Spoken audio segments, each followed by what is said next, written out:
So welcome to another edition of the COVID Supporting Doctors podcast with myself and with Caroline Walker. Caroline, do you want to just introduce yourself? Yeah, hi Rachel. My name's Dr. Caroline Walker. I am an NHS-based psychiatrist and I work full-time as a doctor's wellbeing specialist. I founded the Joyful Doctor, which is an organisation all about the wellbeing of doctors. Great. And I'm Rachel Morris. I'm a GP, I'm an executive coach, and I created the Shapes Toolkit, and we work with professionals and doctors in high stress jobs and helping them with resilience in the workplace. And I'm host of the You Are Not a Frog podcast.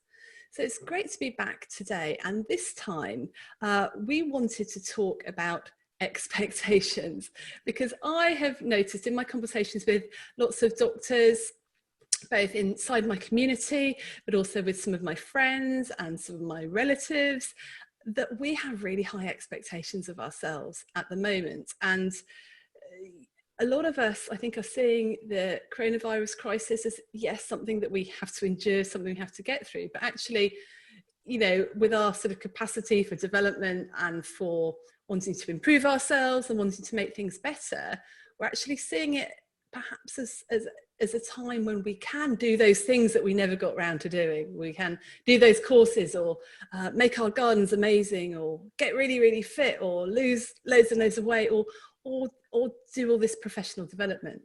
And been reflecting with some friends, actually had all these grand expectations, all these great expectations, and I'm so far not managed to do a single one. And is that your experience as well, talking to people? Yeah, absolutely. I mean, I work with doctors mainly, as you know, and doctors tend to have very, very high and unrealistic expectations of themselves anyway, at the best of times. But I think particularly when we go through something a bit stressful, or something's changing, or our first instinct is to do more, is to be busier, Yes. is to be active, is to think, what can I do? And actually, we kind of almost need to do the opposite.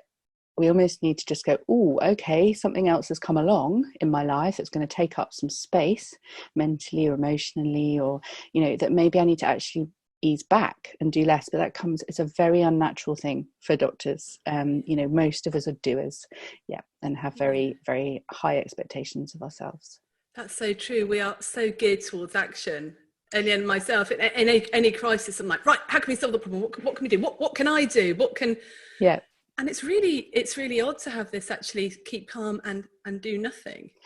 Yeah, I was listening to a GP talking yesterday, actually, and reflecting on exactly this thing, that their first instinct was to just get busy, to try and help, to try and solve the problem, to try and think, okay, how can I fill this space, or do this thing, or help with this, or and they were talking to somebody else who was saying, actually, what they were doing, another doctor was saying, actually, I'm just going to step back and do nothing for 2 or 3 weeks and let things unfold and see what might be best to do. And it's like, that's a really alien concept to us as doctors, because we're very proactive. We're doers, definitely. Yeah. And why is that our reaction? Is it a stress reaction, or is it a sort of God complex reaction that we're the only people that can save things, or what is it about us? I think it's different things for different people. I think there's lots of things going on, but there are certainly common trends that I see. Okay. And I actually think a lot of it may be driven by a sort of almost like a low self-worth or a low self-esteem type underneath, that we often have as doctors, and people often find that very surprising to hear, because doctors come across as being quite confident and quite comfortable in their own skin typically, but what I find is that quite often that's a bit of a mask to cover an underlying insecurity that's like, actually, I don't feel quite good enough, or I don't feel I've got, you know, they don't have that healthy self-esteem. So when something happens, when they get a bit stressed or a bit, it's like they try and compensate, to overcompensate, to try and you know, if I can do something and be useful and be busy, then I am a worthwhile. So it's very hard for doctors to do nothing, because they feel as if that's not okay. They feel as if that's not enough, that they should always be doing something. That's really interesting, that we're not enough unless we're doing something. I think that perhaps has been drilled into us from when we were really, really small. Yeah. To get to med school, you had to get all these GCSE grades and then A-level grades, and and it was tough. And a lot of us find our worth in our achievements and what we've done. Exactly. And we measure whether we are good enough by how other people react to us and praise us, and by our certificates and by our qualifications. And actually, often it's rare to come across a doctor that's actually just really okay just being who they are. And I think it's why a lot of doctors struggle to leave the profession as well, because there's something so tied up in their identity of being a doctor that's so important to their sense of being good enough, being a worthy person in the world. And so when something like this comes along, particularly something like this where there is a health element to it, where it's like a call to action for doctors, it absolutely feeds that cycle of like, you must step up, this is your time. And there's a lot of that language around at the moment, isn't there? To be heroic, to battle, to step up, to come forward and meet and fulfill your duty and do all of it. And actually there's an implicit message there that it's not okay if you don't do that. That if you choose to not step up, to not do something, to not be busy right now, to not be like doing everything you possibly can to help others, that's not okay. But actually it absolutely is okay. It is okay to not be crazy busy every minute of every day. In fact, it's essential if we're going to stay well and be effective as doctors.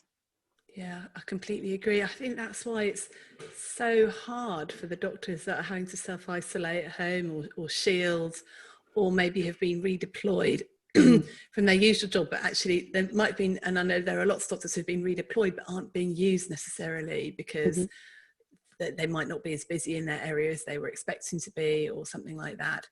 And the feeling of being redundant is awful as a doctor, because actually most of us have never really experienced that before. Yeah, and I think it's pretty hard for anybody, but particularly doctors, because we are just generally people who do and keep busy and are always finding, and we're very adaptable, and we have lots of skills, and so we tend to, in any given situation, if you're asked to do a group task, for example, the doctors will just will get in there and just do it, right, with that kind of approach. But I think at the moment, as you say, there's a lot of enforced downtime that kind of goes against the grain, and so doctors are left feeling a bit impotent, a bit like, well, what can I do, and our natural tendency is to want to do, so we're then frantically searching, as you say, to like, oh well, maybe I'll do this online course, or maybe I'll do this, get the garden perfect, or maybe I'll do. And I think to some degree a bit of healthy occupation and distraction is a really good thing right now, because when there's a hole, when there's a gap, when there's anxiety tends to fill that gap. So keeping a little bit busy and a bit occupied and doing something useful is great. So a bit of gardening or doing an online course is absolutely great, but it's about not kind of frantically trying to fill every minute and having unrealistic expectations of what you might be able to do, because you might sit there and think one night, oh, I'll do some gardening tomorrow, but you wake up the next day and it's the last thing you want to do. Because actually at the moment we're all going through something quite big emotionally, and it's really normal that one minute you might feel really motivated and really on it and I want to do this, and then next minute it's like, oh, I feel really deflated and like I can't be bothered. And that's really, really, really normal. So I think it's about not lowering your expectations, but just adjusting them slightly to take into account what we're going through right now. Yeah, and I remember just earlier we were talking, you were saying I don't never tell people about lowering expectations, it's about adjusting, and I like that. Yeah, because, well, particularly for doctors or people who have generally high and unrealistic expectations, if you talk to them about lowering their expectations, they kind of get a really visceral, like, oh no, I don't want to do that. I don't want to be like underperforming or not being as good at my job or not being as good at my parenting, or people find that really hard to get hold of. So I just talk about adjusting your expectations. So it's kind of just a sideways step. It's like, I've got a week off next week, as you know, Rachel, and I'm hoping to do some writing on my book, but I'm not kind of expecting myself to do that writing. I'm kind of saying, okay, there's a space there. I might do it, I might not, because when it comes to next week, my brain and my emotional state might not be in the right place. So I think it's just holding it a little bit more gently, adjusting that expectation. So I might do this, as opposed to I'm going to do this, and then failing. It feels as if you're failing when you don't do it. Yeah. So sometimes it's about actually changing the words, our self-talk. So I'd like to do this, or I might do this, as opposed to I ought to, should. Yeah, should is a big one I'm hearing at the moment. Yeah. And we were sharing, weren't we, earlier, about how there's quite a lot of people feeling quite flat this week, particularly here in the UK. I think we're just hitting that bit where we've been going for quite a while on adrenaline for a few weeks now, lots of high energy, and now we're all just feeling a bit like, tired. It's a bit grueling. With the lockdown's been extended, the schools still aren't back, and it's kind of feeling like, oh gosh, we really are in this for the long haul. And the reality is hitting home, and it's feeling quite heavy for a lot of people. So I think just acknowledging that and having some self-compassion, towards what we're going through right now, not expecting that we would feel really upbeat and energized and motivated all the time. There will be weeks like this where it kind of catches up with us a bit, and it's a bit harder. Yeah, it's interesting you talk about self-compassion, and my observation, I guess, in myself quite a lot and in others, is that doctors aren't very good at feeling their emotions and then having compassion on themselves. I guess we've been just taught that you just have to suppress them and get on with it. I remember as a junior doctor dealing with a dreadful trauma resus in A&E, and then like 10 minutes later, right, onto the next patient, go sew up that hand, or deal with that broken toe. And there's like no room for the emotions. I think things are probably better these days in hospitals. They're understanding about debriefing. Well, maybe the good ones are, and the importance, but we have got so used to squashing our emotions that when it comes to self-compassion, we don't really know how to do that. Yeah, absolutely. So compassion is something that we're all born with as human beings. It's a very sort of natural thing that we all have from birth. And we tend to learn it. It's something called the compassion triangle, might be helpful to think about. So we tend to experience compassion in 3 different ways. So we experience it towards others. So that's the feeling you get when you see that picture of a starving child or somebody in pain in front of you, and you get this natural feeling of noticing their suffering and wanting to relieve it. That's what compassion is. It's noticing suffering and wanting to relieve it. So we all, and doctors have that in absolute spades, right? They are absolutely topped up with that compassion towards others. We're very, very good at that. We practice that all the time. We do that day by day.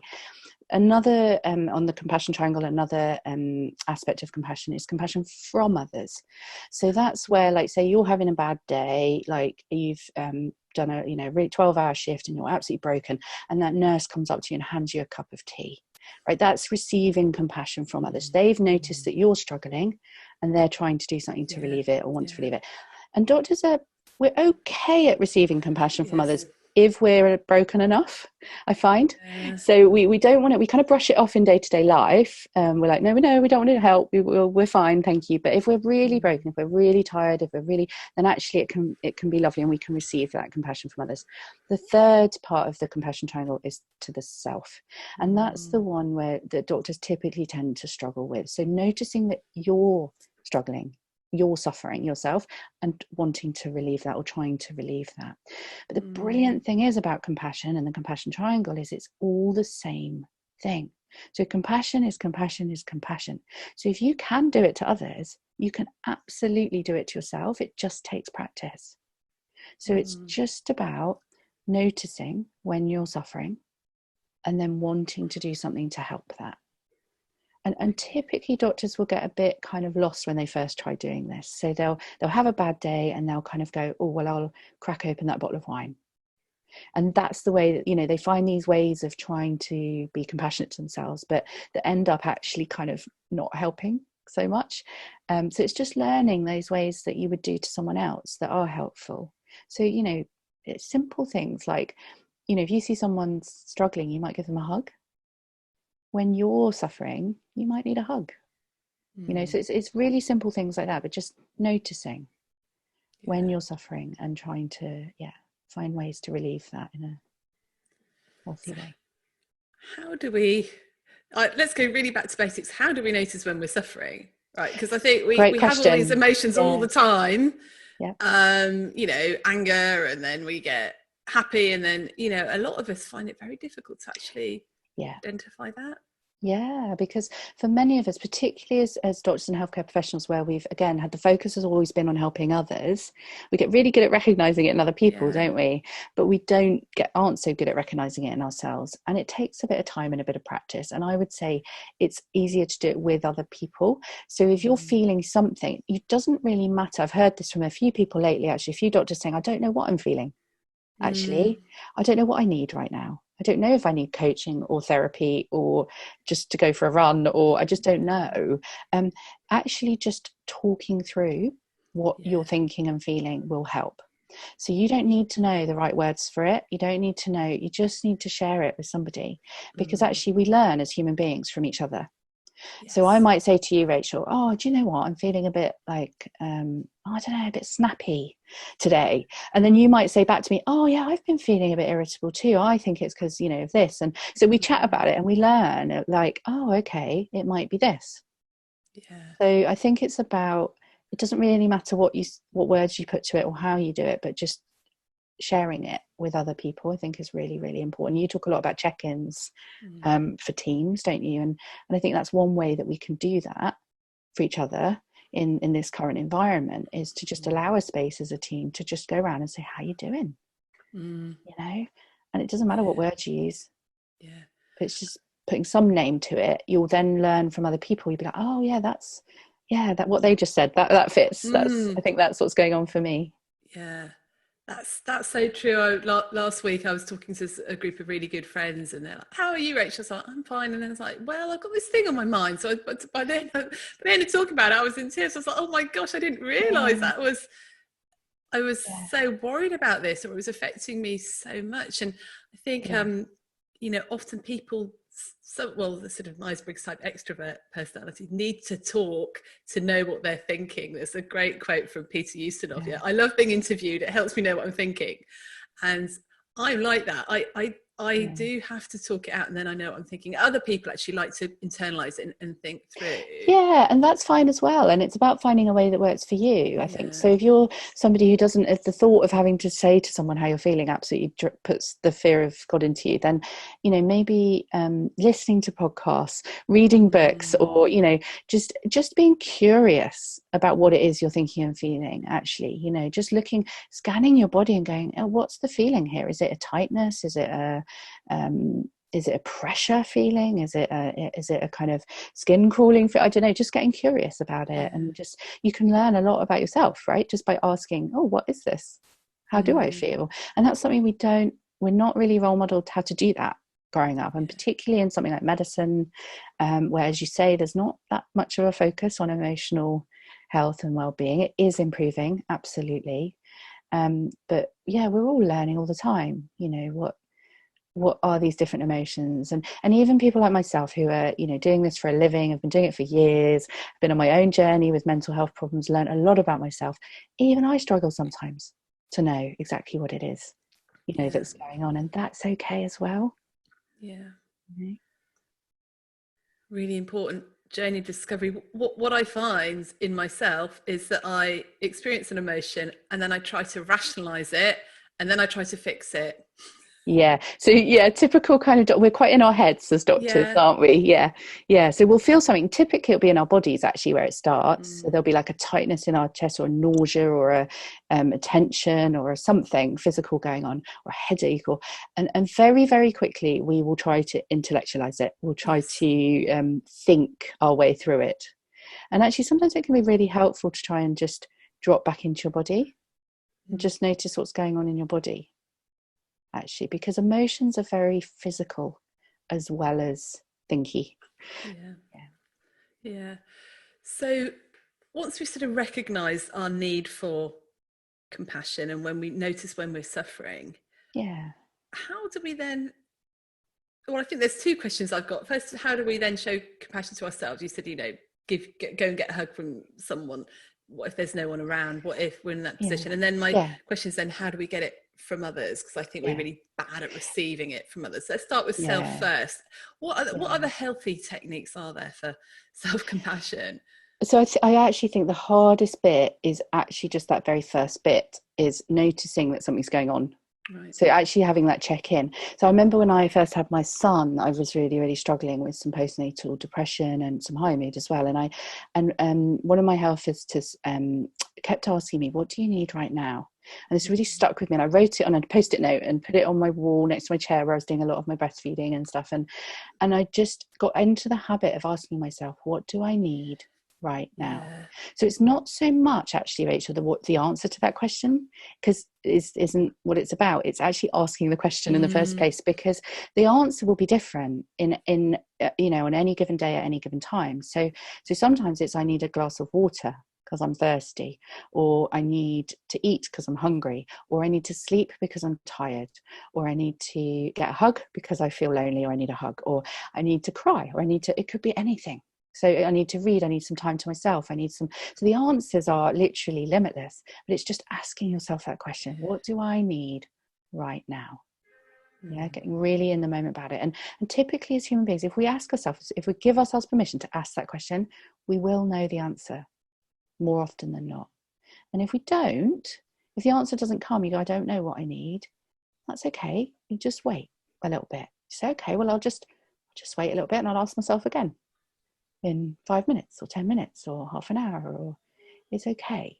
We don't always have to do something. It goes back to that idea, doesn't it? Of like, we've always got to fix something or change something. But actually with emotions, they change anyway, naturally. Often, whether so you might not know what you need right now, but in 5 minutes time, it will become obvious that you're really hungry, or you just need to cry, or So I think it's about asking the question first of all.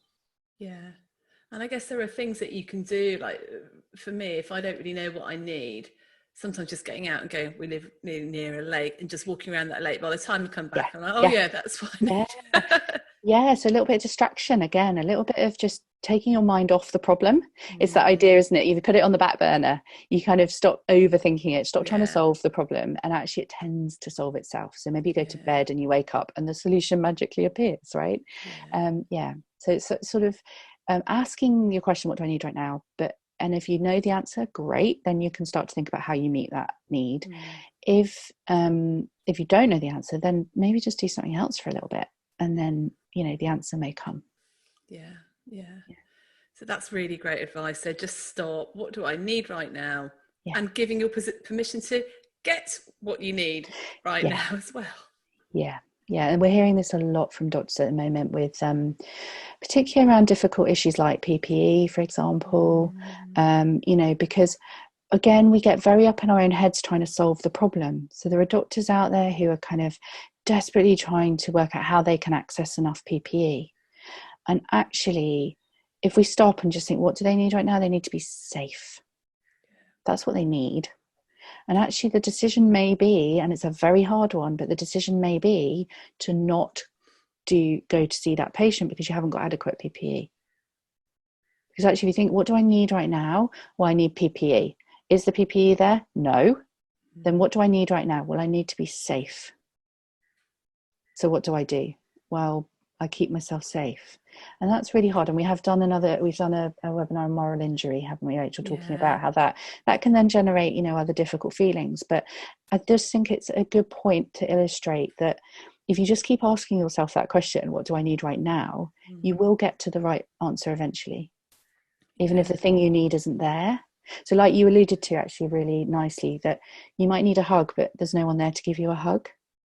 So it's like, well, how could I get that need met without there being someone there to give me a hug? And you can hug yourself. I know it sounds ridiculous, but you can actually. And because we as human beings, we love touch. We love to feel held. So actually hugging a teddy bear, or I know it sounds ridiculous, but actually it meets a little bit of that need until you can then meet it with when somebody is available. Or even doing something like, I guess, having a bath, which is very physical, isn't it? It's that a very gives you the cocooning, warm Yeah. Connecting with, so, you know, phoning a friend is, well, obviously not in the bath. Well, yeah. Well, maybe. maybe depends what sort of friend it is. Oh, we'll start a new Zoom trend, zooming from the bath. Brilliant. I love it. Yeah. You're right. It's about what's that hug going to give me? Well, it's going to give me a Yeah. sense of safety, warmth, connected physical feeling. Well, how else could I get that? Maybe a hot water bottle or a bath, or absolutely. And I was just thinking actually, what's the underlying question you need to ask? So I need PPE. Why? I was thinking to be asked why. I don't like the question why. It's too harsh. But what's that going to give me? What's the PPE going to be? It's going to make me feel safe. I need a hug. What's that going to give me? It's going to give me human connection and love. Okay. I need human connection and love. Yeah. So what do I need right now? That? Yeah. I need a glass of wine. Okay. Yeah. What's that going to give me? That's going to give me a sense of, well, of relaxation and just being able to let things go a bit more. All right. That's fine to have that glass of wine, but if you're feeling that you maybe need an entire bottle of it right now to get that, what else could meet that need? Yeah, exactly. Yeah. So that's a bit about compassion for ourselves. You know, I was talking with an elderly acquaintance the other day who is an ex-GP, and he is at home self-isolating like he should be. He's sort of mid to late 70s. But he was really struggling with the fact that his 60-year-old neighbour had offered to go and get him his prescriptions for him. Okay. And he was saying, well, why are you struggling with that? Well, because, you know, he's putting himself at risk, and, you know, I could just go and get it. You're like, yes, but you're nearly 80 and he would really like to do this for you. He said, oh yeah, he's very keen to do it. I said, of course he is, because actually giving to others is a well-being factor. It makes us feel good. It's a way that he feels he can help in the coronavirus crisis. But you know, this person found it very difficult to accept. I think they've been a GP all their lives, and they always caring for others. Always the person that cared for others. So I think we are really bad at receiving this from others, compassion, help. I think we're not practiced at it, I would say. I think we can do it, like I said, with the compassion triangle. When you can give compassion to others, you can give it to yourself and you can receive it from others. You just need to practice, and it gets easier with practice. Like everything else, it gets easier. So, and you're spot on.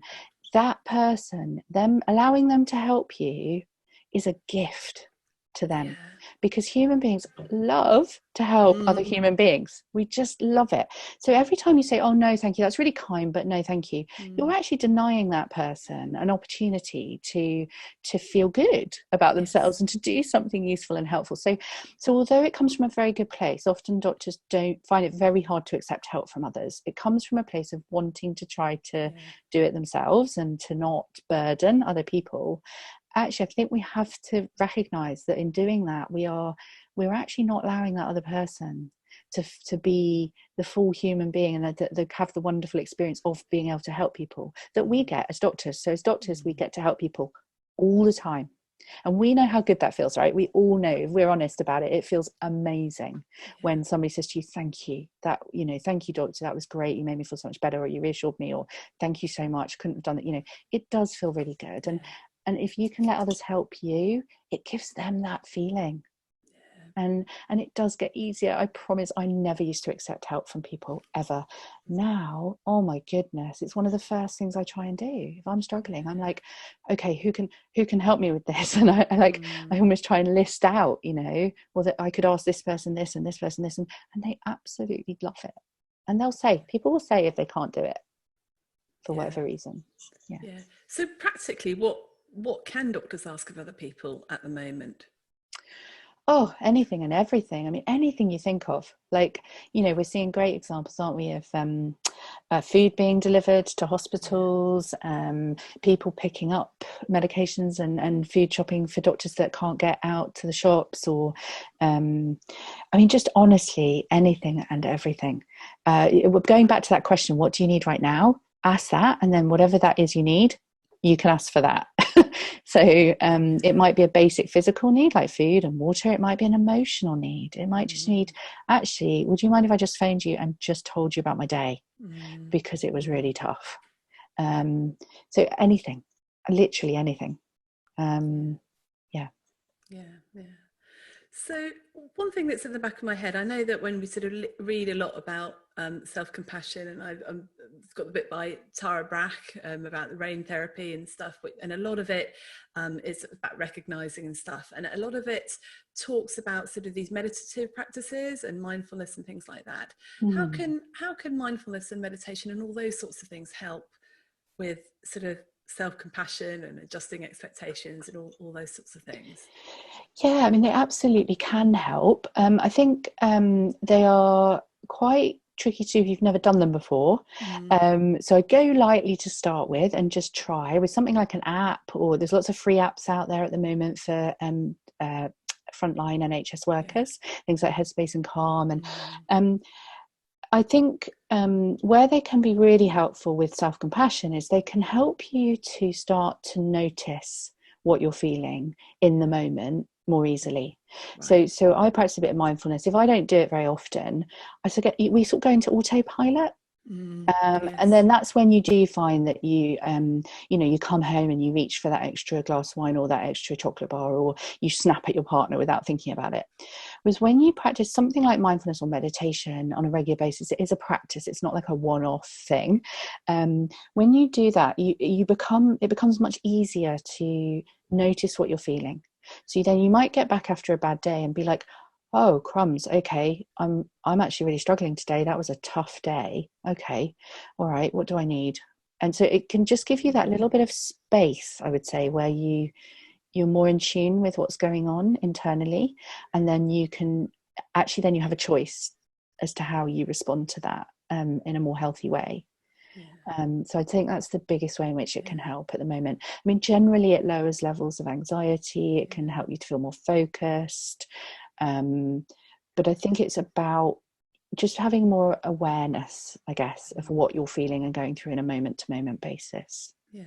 I think it can also maybe help with the, when you recognize, I'm all like this, what do I need? Sometimes what I need is to calm down, and that can really help. And it never, I've been trying to do 10 minutes of mindfulness a day. I use Headspace, which I really love. It's really great. But it never feels like I'm achieving anything, because I don't have this like result at the end of it. So I think practicing meditation is a self-compassionate thing to do, which is much more about being rather than doing. If I do 10 minutes a day, I'm not going to get a certificate in mindfulness practice. Hasn't she been good, and look what she's achieved? It's not about that. So it's not something that you achieve, but it's something that will make you feel a lot better, and actually long term you will achieve. I think you'll achieve more if you manage to sort of manage your mind, won't you? Absolutely. And it goes back to what we were saying right in the beginning, that as doctors we particularly find it quite hard to it's not about doing nothing, but it's just about sitting with your thoughts and your feelings, isn't it, and noticing them and not judging them. And I think that's something we really struggle with as doctors. So mindfulness is essentially a non-judgmental observance of what's happening in the moment. And as doctors, we're highly critical. So we'll be sitting there trying to do our mindfulness activity, and it's like, oh, my mind's wandered off again. Oh, I can't do this. Oh, everyone else looks really blissed out and happy. Oh, why can't I do this? And so our internal monologue is like a very critical kind of like, oh, you're not doing this right. It's a judgmental, it's harsh. So mindfulness can be really helpful with that, because you can learn how to not be so judgmental of your moment-to-moment experience. It's like, okay, today I feel a bit sad, or today I feel a bit angry. That's okay. Yeah. And self-compassion, I think, is about getting rid of the judgment on ourselves. It is. I'm rubbish. I'm not coping very well. I'm a bit useless. I'm weak. Not like all those. For some reason, it's okay for patients to feel stuff. Not for us, for patients not to be coping, because they're under a lot of stress. But no, but we so let's get rid of that judgment about what we should or shouldn't be feeling. Absolutely. So Caroline, if people were particularly struggling with this and want to find out more, are there any sort of resources around self-compassion that would be helpful? Yeah, I mean, just Google it. As with anything, there's so much out there. I love the stuff that Deborah Lee and Paul Gilbert do. They've got some great books around compassionate theory, mind theory, and compassionate ways of working with different types of problems. I suspect Deborah Lee's certainly done a book about the compassionate approach to trauma therapy, and I suspect some of that stuff's going to be very helpful for people in the coming weeks and months as we face more trauma through COVID-19. Google compassionate mind theory, compassion focused therapy, that sort of thing. If this interests you, there's lots and lots of stuff out there. But again, just bring it back. You know how to be compassionate, right? All it is noticing suffering and wanting to relieve it. That's all it is. So I would just invite people to practice it, actually. So just to check in, what am I feeling right now? What do I need right now? And that's it. And every day ask yourself, what have I done to show compassion to myself today? What do I need? Great. And so just a reminder to people as ever, if you are struggling and you need some help, then please reach out and get it. And the Health Practitioner Programme has all sorts of resources there. You can get one-to-one help, you can access webinars, anything else on there? I mean, there's just everything. So the website is practitionerhealth.nhs.uk, and they have a fantastic COVID wellbeing resource page. There's a wonderful calendar on there now where you can see all the different daily things that are going on. There's mindfulness classes for free. There's drop-in common rooms where doctors can just drop in and show compassion to one another and just share what's going on. There's also I just want to highlight the National Frontline Workers Support Line that you can call any day, 7 a.m. to 11 p.m. And the number is on the Practitioner Health website. There's also a 24-hour text line. You can text Frontline to 85258. 85258, just writing that down. And of course, reach out to your own networks, and many, I know, hospitals and departments are putting on their own wellbeing stuff. Lots of you are in Facebook groups, communities. Do reach out to us if you'd like to get in touch. We'll put all our details in the show notes. Please do. So Carolyn, thank you so much. That was really helpful. My pleasure. And we'll see you again for the next episode. Look forward to it. Okay, thank you. Bye. Bye.